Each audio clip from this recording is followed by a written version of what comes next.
बिस्मिल्लाहिर्रहमानिर्रहीम। अस्सलामुअलैकुम। इल्म की बात की नई वीडियो के साथ राव कमर रिजवान तमाम दोस्तों को खुशामदीद कहता है। दोस्तों, कारोबार में कामयाबी हम सब की ख्वाहिश भी होती है, लेकिन उसे कामयाब बनाने के लिए कई तरह के पापड़ बेलने पड़ते हैं। जो शख्स अच्छा बिजनेसमैन, अच्छा टीचर, अच्छा मैनेजर या अच्छा वालिद बनना चाहता है, उसे सबसे पहले अच्छा इंसान बनना पड़ेगा। किसी भी शोबे में कामयाब होने के लिए सबसे पहले अच्छा इंसान बनना बहुत जरूरी है। यही कारोबार में कामयाबी की पहली सीढ़ी है। आज हमने यकीन बना लिया है कि झूठ के बगैर कारोबार नहीं हो सकता, लेकिन हकीकत में ऐसा नहीं है। अल्लाह ताला जिसने हमें पैदा किया है, उसने बताया है कि दुनिया में कैसे रहना है और सिर्फ वही कुछ करना है जिससे दुनिया और आखिरत दोनों में कामयाबी हासिल हो। अल्लाह ताला ने हम पर बड़ा एहसान ये किया कि उसने हजूर अकरम सल्लल्लाहु अलैहि वसल्लम को हमारी हदायत के लिए भेजा। आज हमारे पास कुरान पाक है, आप सल्लल्लाहु अलैहि वसल्लम की सीरत तैयबा है,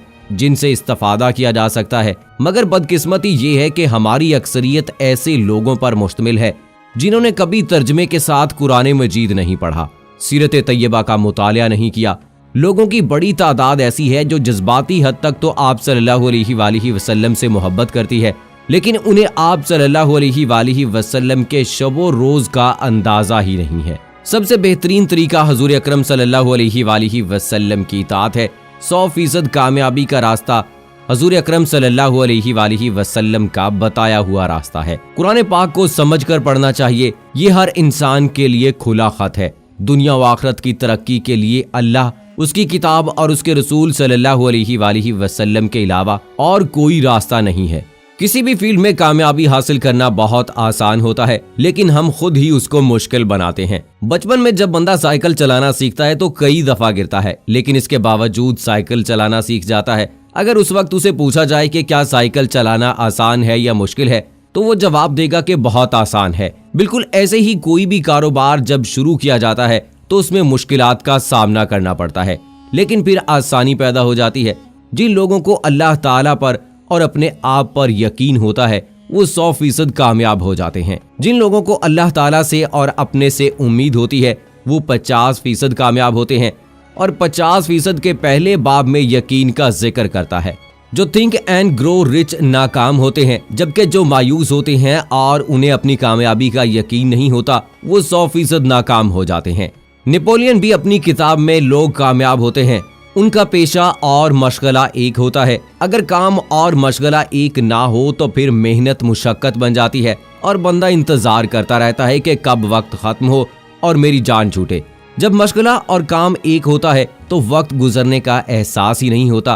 काम और मशगले के एक होने के अलावा कारोबार में तालीम का भी अहम किरदार होता है। तालीम के बगैर इंसान नाबीना होता है। तालीम के बगैर बंदा ना तो दीन को समझ सकता है और ना ही दुनिया को। जिसके पास तालीम भी हो और अमल भी हो तो वो दो धारी तलवार बन जाता है, और जो शख्स मेहनत के साथ अल्लाह ताला पर तवक्कल करता है, कामयाबी उसके पीछे भागती है। दोस्तों, आज की वीडियो में एक ऐसा ही खूबसूरत वाकया आपके साथ शेयर करते हैं, जिसके साथ पहले कारोबार में धोखा हुआ, लेकिन उसके बाद उसने मेहनत की, मुशक्कत की, ईमानदारी का पल्ला ना छोड़ा, ईमानदारी का दामन थामे रखा, तो अल्लाह ताला ने उसे दिनों में करोड़ों रुपए का कारोबारी शख्स बना दिया। इससे पहले कि इस वाकये की जाने बढ़े, उससे पहले आपसे गुजारिश है कि अगर आपने अभी तक हमारा चैनल इल्म की बात सब्सक्राइब नहीं किया तो अभी सब्सक्राइब करें और साथ में बेल आइकॉन को जरूर प्रेस करें, ताकि मुस्तकबिल में अपलोड होने वाली इस्लामी, मालूमाती और तारीखी वीडियोस का नोटिफिकेशन आपको बर वक्त मिलता रहे। एक बुजुर्ग कहते हैं कि एक दफा मेरे पास एक बंदा आया, शरीफ आदमी था। उसने हुकूमत से गोल्डन शेक हैंड लिया था। गोल्डन शेक हैंड में उनको सारे जो पैसे थे वो उसको मिल गए थे। उसने सोचा कि मैं इन पैसों को महफूज कर लूंगा और छोटी मोटी नौकरी करके मैं और मेरी बीवी हम अपना पेट पाल लेंगे और नौकरी से जान छूट जाएगी। उसे कोई 15-16 लाख रुपए बेनिफिट मिला था। अब एक गरीब आदमी के लिए वो 16 लाख बड़ी रकम होती है। अल्लाह की शान देखें, एक बंदा उसके पीछे लग गया कि आपके पास इतने पैसे हैं तो बैंक में रखने का क्या फायदा, उसको तजारत में लगाओ और तुम्हें हर महीने इतने पैसे मिलेंगे कि आराम की जिंदगी गुजारोगे। उनको डर भी लगता था, मगर दोस्त उसको मजबूर भी कर रहा था। उसने बीवी से मशवरा किया। बीवी ने कहा, देखो, अगर तुम्हारा दोस्त काबिले एतमाद है तो आधी रकम लगा दो, ताकि रिस्क जो है वो आधा हो जाए। 8 लाख दे देते हैं और देखते हैं वो क्या करते हैं। उस बंदे ने जो वादा किया था कि हर महीने आप लोगों को 50,000 रुपए मिलेगा या 70,000, जितनी कीमत थी, वो हर महीने की पहली तारीख को आता और उतनी कीमत उनको दे देता। एक साल मियाँ बीवी ने देखा कि हर महीने के एंड पर हमें 70-75 हजार रुपए मिल जाता है। उन्होंने कहा बड़ा अच्छा कारोबार है भाई ये तो उसने कहा भाई कारोबार तो और भी अच्छा हो सकता है अगर इन्वेस्टमेंट और की जाए। अब ये भोले लोग थे, उन्होंने कहा ठीक है जी, बाकी भी पैसे उसको दे देते हैं। चुनाचे उन्होंने बाकी 7 लाख 8 लाख जितने भी थे उनके पास वो उसको दे दिए और जैसे ही उन्होंने बाकी की पेमेंट उसके हवाले की, अब जो पहले आती थी उनकी इंस्टॉलमेंट हर महीने उनको 70-75 हजार मिलता था, वो पहले जो है वो यकम को मिलता था, फिर उसके बाद 15 को, फिर महीने पे, और ऐसे करते करते अगला महीना आ जाता था और पेमेंट नहीं देता था। जब उन्होंने उसको कहा कि भाई आपने तो हमसे बाकी पैसे भी लगवा दिए और आप हमें पैसे भी नहीं देते, तो फिर उनका फोन जो है वो अटेंड करना छोड़ दिया। अब ये और परेशान हो गए। जब 1-2 बंदों को ये इसके पास लेकर गए और उससे बात की कि आपको हमने 16 लाख रुपए दिए थे, आपने हमारे साथ वादा किया था कि हर महीने की पहली तारीख को आपको पैसे मिल जाया करेंगे, लेकिन अब आप पैसे क्यों नहीं देते हो?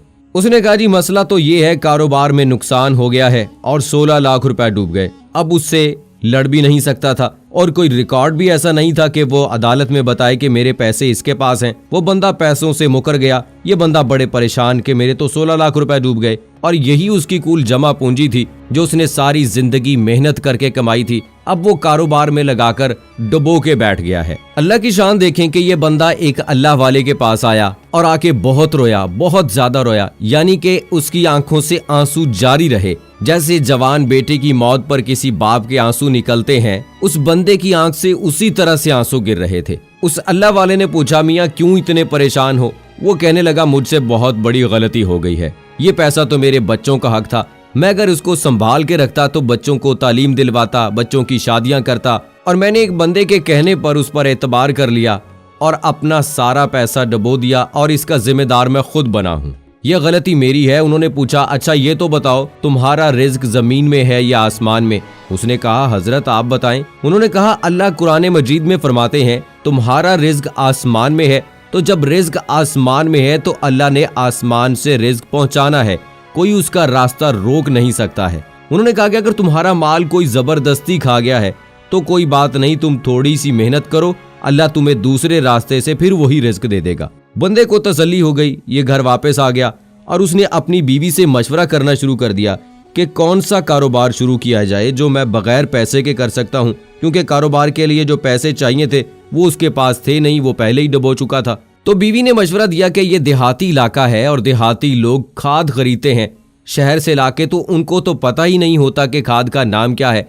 तो बेहतर है कि आप पढ़े लिखे हैं, आप शहर जाएं, खाद की बोरियां वहां से खरीदें और उनको आके यहाँ बेचें, और जब पैसे मिल जाएं तो आप उनको वापस कर दें। वो बंदा कहता है कि मैं एक कंपनी के पास गया जो खाद बेचती थी। मैंने उन्हें अपना तारुफ करवाया और मैंने कहा कि मैं पढ़ा लिखा बंदा हूँ और एक अच्छी पोस्ट पर काम कर चुका हूँ, मेरे पास पैसे नहीं है, आप लोग मुझे एडवांस में बैग दे दें, मैं उनको बेचकर पैसे आपको 1 महीने के अंदर वापस कर दूंगा। पहले तो उन्होंने इनकार कर दिया। वो कहते कि मैंने उनकी बार बार मिन्नत समाजत की, हालात समझाए, तो मैनेजर मुझे कहने लगा आपकी शक्ल से लगता है कि आप बड़े रीजनेबल बंदे हैं, शरीफ बंदे हैं, आपने इतनी बार हमें कहा है कि अब तो हमें शर्म आने लगी है। कंपनी की पॉलिसी तो नहीं है, मैं आपको 10 बोरियां अपने नाम पर क्रेडिट दे देता हूं, ना भी पैसे दिए तो मैं भर दूंगा, आप ले जाओ और हमें पैसे वापस कर देना। तो उस बंदे ने बोरियां ली और देहात में आकर लोगों को बेच दी। अब उसने क्या किया कि जिस रेट पर वो मार्केट से लेके आ रहा था उसके ऊपर कुछ उसने प्रॉफिट लेना शुरू कर दिया। जाहिर सी बात है अगर वो बाजार जाता है और इस तरह से खाद के बैग लेके आता है तो उनका किराया भी है। जाहिर सी बात है जिस मकसद के लिए वो काम कर रहा है तो उसको कुछ ना कुछ मिलना चाहिए। उसने उसमें 50 रुपए कीमत बढ़ा के उसको सेल करना शुरू कर दिया। तो लोगों ने उससे बोरियां ले ली। उसने 1 महीने के अंदर पैसे वापस कर दिए। तो जो दफ्तर वाले थे वो खुश हो गए कि ये बंदा 2 नंबर नहीं है, अच्छा बंदा है, पैसे वापस कर दिए। अब उन्होंने 10 की बजाय 20 बोरियां कर दी।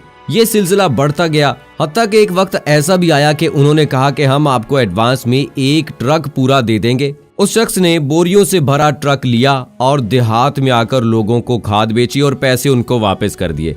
फिर 1 ट्रक के बाद उन्होंने कहा कि हम आपको 2 ट्रक भी दे देंगे, 3 ट्रक भी दे देंगे, और ट्रकों के ट्रक एडवांस में मिलना शुरू हो गए। मगर ये ईमानदारी के साथ खाद बेचता रहा और पैसे उन्हें जो है वापस लौटा देता था। 5 साल उस शख्स को इसी तरह लग गए। वो वहां से खाद खरीदता था, बेचकर पैसे उनको वापस कर देता था। तो 5 साल के बाद वो बुजुर्ग कहते हैं कि वो मेरे पास आया और मुझे कहने लगा कि हजरत मैंने अल्लाह तवक्कल काम शुरू किया था, आज अल्हम्दुलिल्लाह मुझे अल्लाह ने 16 करोड़ का मालिक बना दिया। 16 लाख डूबे थे, अल्लाह ने उसे 16 करोड़ का मालिक बना दिया। तो दोस्तों बात है ईमानदारी की। उस पहले शख्स ने उसके साथ धोखा किया, 16 लाख रुपए डुबो दिए, लेकिन उस शख्स का कुछ भी नहीं बना होगा। लेकिन जब अल्लाह तवक्कल उसने काम शुरू किया, वक्त गुजरने के साथ साथ मेहनत जारी रखी और ईमानदारी का पल्लू हाथ से जाने नहीं दिया, ईमानदारी का दामन नहीं छोड़ा, कम पैसों पे उसका ईमान नहीं डोला, बल्कि जितने उसको पैसे वापस करने होते थे वो पैसे जाके वापस करता था। तो इसी नेकी और ईमानदारी की वजह से अल्लाह ताला ने उसको ये सिला दिया कि उसका कारोबार इतना बढ़ गया कि वो 16 करोड़ रुपए का मालिक बन गया।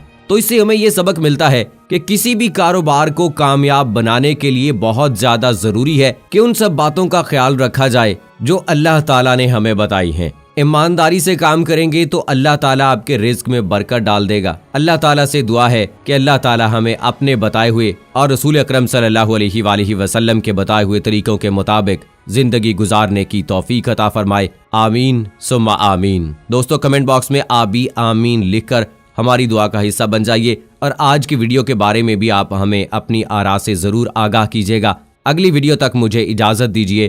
फी अमानिल्लाह।